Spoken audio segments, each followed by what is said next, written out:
Welcome back to Saga Abridged, where previously we lost almost a whole army trying to take a Wakayama castle. Despite being ultimately defeated, we won the war because of our allies, so now the Wakayama are our vassals, and we've moved on to attack the Jozai much further down the map. We've successfully gained a good foothold in their territory, taking their capital region, and there was also a mini-campaign where the Fukue came back and got defeated again. We rejoined things a couple of turns after the end of the last part, where both sides have walked at each other, and now we're both sitting here on a nice front line with fortified settlements at either side. So what we want to do is something sneaky. I didn't want to just frontally attack the port there. Well, we probably could have done that. I wanted to try and sneak over to hide in the forests over here. We're going to either go around them or just do some antics, because I want the Jozai to go and attack my fortified positions while my armies hide in the forest, and then I could sweep in to take the stuff they've left behind. That's the thought anyway. In the meantime, there is a rebellion back at said fortified positions. The balance spell wasn't that good, but I eventually went for the auto-resolve, realizing that virtually everything in my army is garrisoned, meaning it doesn't matter if they die, and they didn't die. It actually went really well, so we skipped having to do a defensive siege there. Now in the next turn, we're going to employ a bit of a plan, because we can see the Jozai effectively did nothing at all in their turn, so that doesn't help us out. But we can try and bait them out of those castles with an ambush plan. So our main force here will move to a position where it's hidden, but its ambush radius covers the non-hidden positions next to it. Then our smaller army, which the AI might see and want to destroy, goes to stand right next to the ambush, but in a spot that's not hidden. So the hope is, a stack will come out and get ambushed. A stack does come out, actually it's the second stack further away that comes over, but it does not get ambushed, so in many ways this has failed. We end up with a balanced engagement, all of their stuff against my 1.5 armies. I'm guessing my stuff's a bit higher in quality or something to balance that out. We could fight this battle, and I considered it for a very long time. I'm sure it would be doable, however I eventually go ahead and retreat here, because I wanted to do something a bit more advantageous. There's almost certainly a way for us here to fight only one of the enemy armies, especially when one of the armies is in a town, because just one unit besieging the town will cancel them out of any fights happening. So there we go, I withdraw, the enemy do some annoying agent stuff against me but nothing serious, and make no further moves. So back in my turn, I immediately thought, can I get the small army to besiege the town while the large army attacks their army outside the town? And the answer is no. What I can do is this: I can get my bigger army to besiege the town, and do this the other way around, have the small army attack them. This will give me the result I want, but they withdraw, the right move from the enemy. So while we've missed our opportunity to take out the troops outside of the fortifications, we can do the same thing to the ones inside. Now they are isolated, so this is a decent chance to make a port attack. However, you'll see I'm also not going to do this port attack. I was essentially worried about the fact they had tons of high quality range units, and those port maps are so concentrated that we'd be in big trouble trying to make an attack. We do have plenty of sharpshooters, so we have options, but so do they in this battle, including the Yuga Kitai, who can outrange our sharpshooters. In the end then, I decided to just wait and see what the enemy would do and hope a better opportunity arose in some way. What they do is they go and attack my small group out on its own, which is not a good battle for us, so we're going to run away. Then they sally at the castle, and now this is a bad situation because the second army will be involved against just my first army, now reinforced with a couple of extra units, but in the end I again decided to retreat. This is turning into quite the maneuver battle here. I'm sure we could have won some of the battles we've seen come up, but I'm still looking for that superior battle. Very realistic generalship being shown right here. We also lose our trade route to the Aizu. They send a moderately large fleet to blockade it. We have nothing at that end of the map. All of our ships are over at the Jozai front, so there's really nothing we can do about that right now. Now into winter. Time for more maneuvers. This time we have a small force besiege the castle. That's what we want. Now one of the enemy stacks is out of the action. What I thought we may be able to do is get our big army to attack their big army outside. For whatever reason, I can't even give an order to move towards them. I thought maybe I'm out of movement range, but at least when you're out of movement range it lets you move up to the edge of their zone of control or something at least. In this case, maybe because there's also another army with one unit in it standing next to it, those two zones of control overlapping are messing things up for us. So we can't go for that battle. I was concerned with this other army because if their big stack chased it, they could be in trouble, but then again we can run away forever. We can even run back to our own territory by going south, taking a bit of attrition on the way. That's not what I'm going to do though, because I eventually thought we can actually use this situation to get what I wanted, just in a slightly exploity way. We can bring everything into this castle siege, do a switcheroo so that our main force is doing a siege instead of the smaller one. And now, if we make the castle attack, we'll be in a quote-unquote advantageous position, because while that balance bar might seem to be contradicting me, the army inside the castle has different AI. It's just going to sit in the castle, and the second army will be coming in as reinforcements. So we can use this fight to effectively get that field battle with just the second army that I wanted, because the siege attack part of this battle is optional. We could just withdraw after we're done killing that other army. So that's what I'm thinking. We're going to go in and primarily focus down the reinforcements. The main challenge is just predicting where the reinforcements will come onto the map so you can deploy in the right spot. In this case, they were kind of to our northeast, and a lot of the eastern part of the map was impassable. So that reduced the number of places they were likely to show up, and they ended up showing up right in front of where I deployed. I deployed kind of far back from the edge of the map to make sure we'd have some space. Although actually on this map I'm not sure you're allowed to deploy right up against the edge, I don't remember. Anyway, as you can see, what happens is our army is just standing here and the enemy starts running at us. That's what we like to see. In fact, they're running at us with a lot of dedication here. Like, these revolver cav just run right into the front of our troops. I think this might be because when reinforcements come in, the AI automatically gives them orders to run towards the castle. And sometimes those orders don't get overridden by encountering combat on the way, so some ranged units are just running into melee as a result. Still, we're having a pretty easy time of it, and you might have noticed we now have kneel fire on our line infantry. So we effectively have two lines of line infantry, doubled firepower, and that's going to make things extra easy as the enemy come in one by one. The game crashed there, but I reloaded and tried the replay again in order to check this out. On our left flank, a big cav attack comes in. This is actually kind of dangerous because they're charging downhill and they have those forests for cover, so shooting back at them is less effective, and there's just absolutely loads of them. The upside to all this is their revolver cav in the mix are having their line of sight blocked by their own side's saber cav, and as I turn we can use this hill on the other side of the enemy's hill to shoot up at them with multiple lines of infantry at the same time. Plus, with kneel fire, we've got multiple lines right at the front. And using guard mode allows things kind of stuck into the melee to also keep shooting. Overall then, while it's a bit dodgy, we start shooting the enemy down and bringing victory on that left flank. The rest of the battle is pretty hands-off. I don't have to do anything. The kneel fire infantry are going to outshoot the enemy in any situation, and because they have limited numbers now, we're certainly going to outshoot them. Plus, there's still an element of the enemy trying to just walk to different positions. You can see that happening a bit here. They've got units that are in range to attack, but they're not. They're just walking past rear flanks of my units and ignoring them because they're trying to go somewhere. Extremely useful. The left flank battle is now won. That forest is filled with dead enemy cav and we've cleared it all up. Now we just have to wait for the rest of the army to effectively kill itself. You can see they're just jogging forwards. They're well in range of us. They could be shooting back, but they're not. I think in this particular case what might be happening is they're targeted onto a unit that's just over the ridge in front of them. So that means they run up to the ridge before they start shooting. But the AI ignores the fact that they're being shot from the flank while they're moving to that position. They don't stop and retarget or anything like that. So they eventually do stop right in front of us and begin to shoot.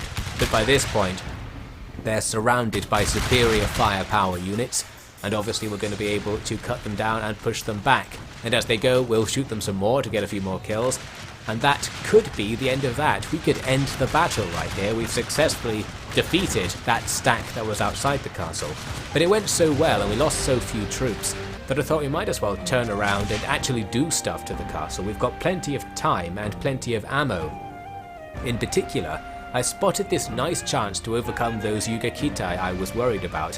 While they are a great counter to our sharpshooting strategy, sharpshooters can fire from hidden positions, and there was a forested hill that overlooked where some of those Yukikitai were deployed, meaning this unit is invisible to the AI, but it's gradually killing the AI, and we can use them to just get rid of all of the most important units in front of us, and then once they're out of the way, all of the stuff behind them will be vulnerable as well.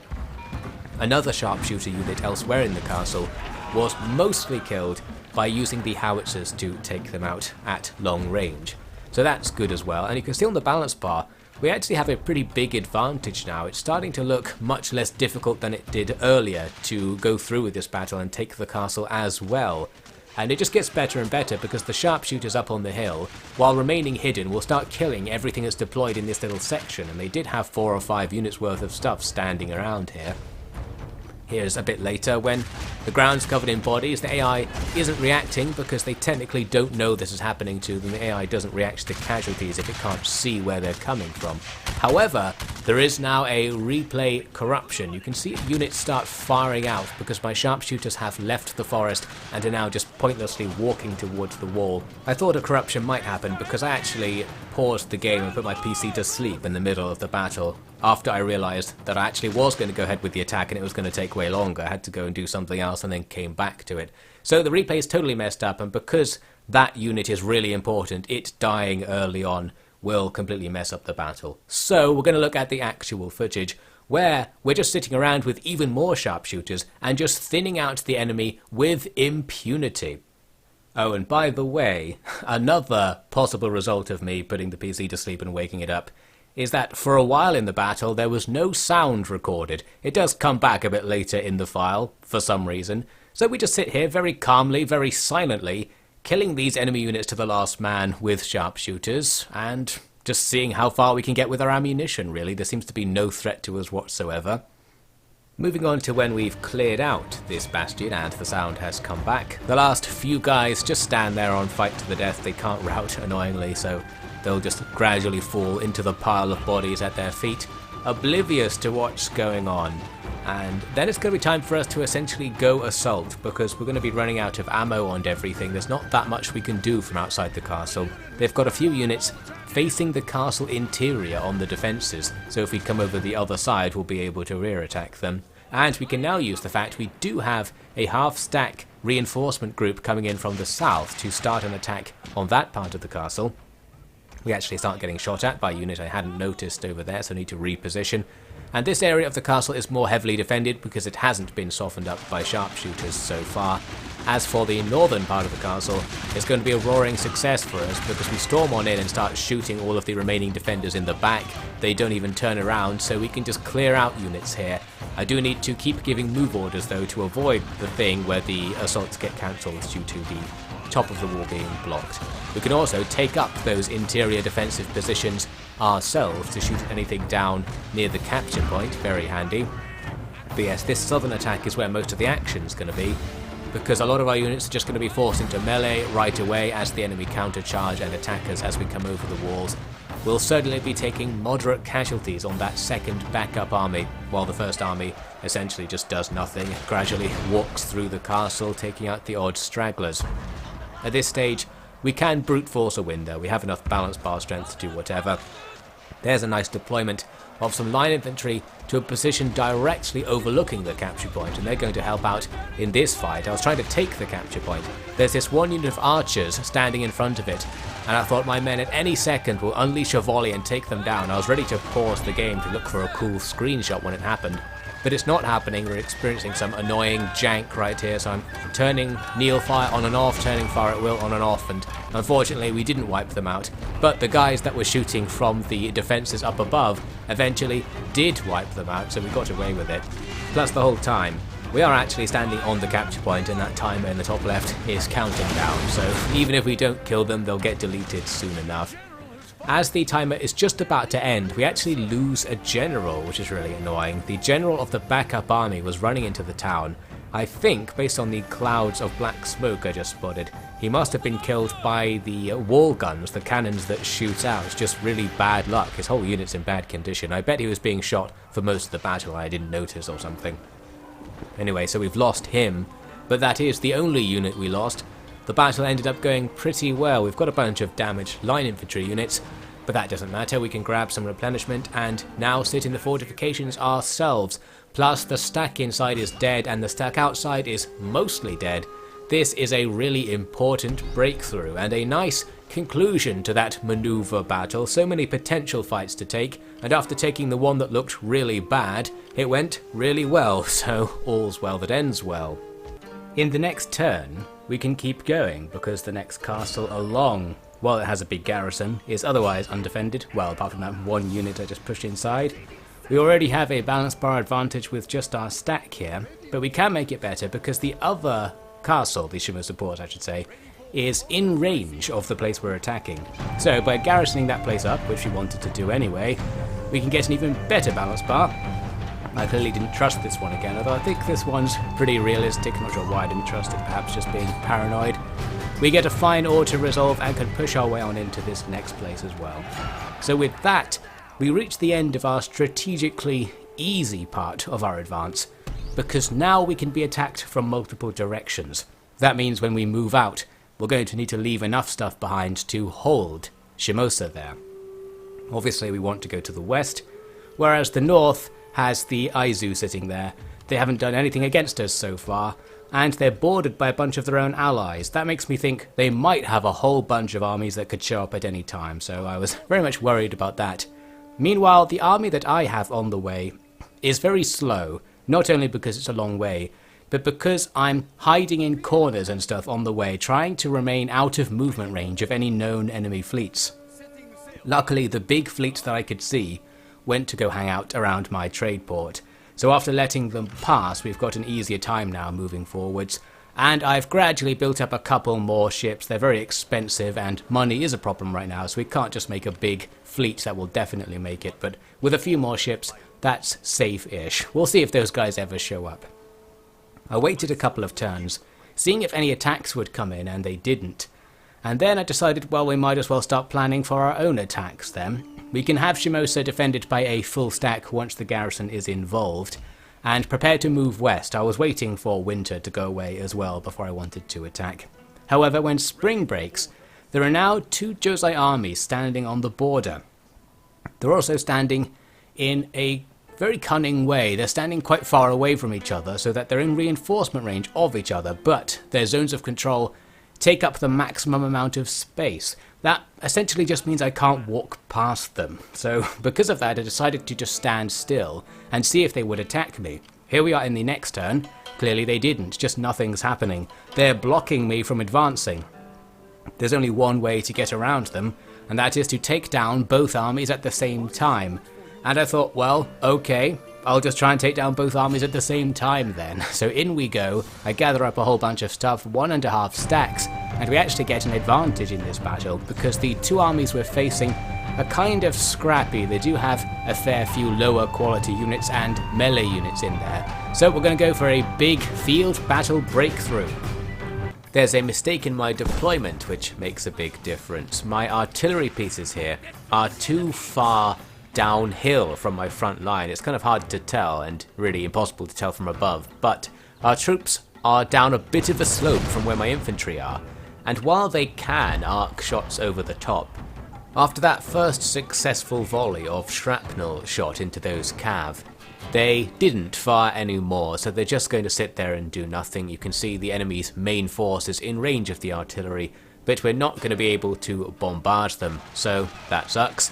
In they come, running towards our front line, and we just start shooting using that kneel fire to double our firepower.